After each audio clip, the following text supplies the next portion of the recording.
ತತ್ವ ಸುಖವ ಸೂರ್ಯಬೊಮ್ಮ ಎತ್ತಿಗಾದೇನು ಅಂದರು.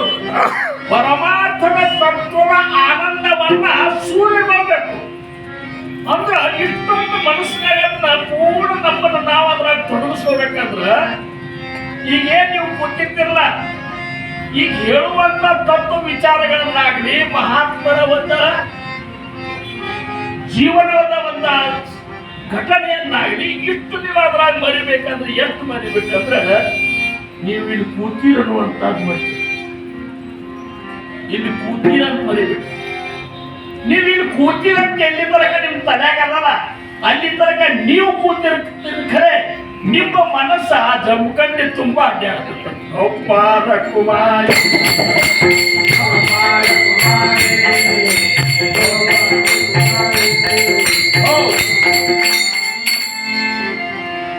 ಮೂರು ಬಾಂಬಿತ್ತು ಅಲ್ಲ, ಮೂರು ಬಾಂಬಿ ತಗೊಂಡು ರಾಜನಂತಲ್ಲಿ ಬಂದಂತ ಕಲಾಕಾರ. ಮೂರು ಬಾಂಬಿ ಒಂದೇ ಕಾಯಿ ಬಿಟ್ಟು ಅಂತ ವಿಲಾಸ ತಗೊಂಡು ಬಂದ ರಾಜನಂದ್ರು. ಏನಪ್ಪಾ ಮೂರು ಒಂದೇ ಕಾಯಿ ಹೋಗಲ್ಲ. ಹೌದ್ರಿ ಗುರು, ಇವ್ರ ಏನ್ ಕಿಮ್ಮತ್ ಏನ್ ಮಾಡಿ ಅಂತ. ಒಂದ್ರ ಕಿಮ್ಮತ್ 50 ರೂಪಾಯಿ ರೀ, ಒಂದ್ರ ಕಿಮ್ಮತ್ 100 ರೀ, ಇನ್ನೊಂದ್ರ ಕಿಮ್ಮತ್ 500. ರಾಜ ಅಂತ ಎಲ್ಲ ಒಂದೇ, ಒಂದ್ ಸ್ವಲ್ಪ ಫರಕ್ ಇಲ್ಲ. ಕಿಮ್ಮತ್ ಯಾಕೆ ಫರಕ್ ಆಗ್ತದೆ? ಒಂದೇ ಟೈಪ್ ಹೋಗ. ರಾಜ ಇವಂದ ಕಲಾಕಾರಂದ ಒಂದು ಕಡ್ಡಿ ತಗೊಂಡ, ಅಂತಿ ಸಣ್ಣ ತಗೊಂಡ ಆ ಮಧ್ಯ 50 ರೂಪಾಯಿ ಕಿಮ್ಮತ್ ಅದು ಕಿವ್ಯಾಗ ಹಾಕಿದೆ. ಕಿವ್ಯಾಗ ಹಾಕಿದ ಈ ಕಿವ್ಯಾಗ ಪಾರಾಗಿಬಿಡ್ತದೆ. ಇದು 53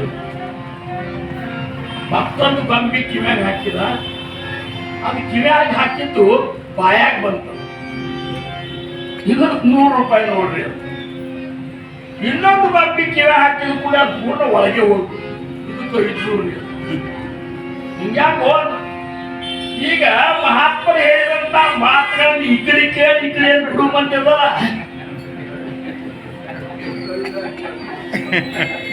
ಇನ್ನು ಕೆಲವೊಬ್ರು ಈ ಕಡೆ ಕೇಳಿ ಈ ಕಡೆ ಬಿಡ್ತಾರ. ನಾವ್ ಹೇಳಿದ್ರೆ ಕೇಳುದ, ಕೇಳಿದಕ್ಕೆ ಮತ್ತಷ್ಟು ಉಪ್ಪ ಖಾರ ಮಸಾಲೆ ಹಚ್ಚಿ ಹೊರಗೆ ಬಿಡಿ. ಇದು 100 ರೂಪಾಯಿ ಇದ್ದ. ಕೇಳಿದ್ದನ್ನ ಎಲ್ಲ ಒಳಗೆ ಬಟ್ಟೆ ಇಳಿಸ್ಕೊತಾರಲ್ಲ, ಅದಕ್ಕೆ 500 ರೂಪಾಯಿ. ನನಗನ್ಸಿದ ಬಟ್ಟಿ ನೀವೆಲ್ಲರೂ 500 ಲೆಕ್ಕ. ಒಬ್ಬರ ಕುಮಾರ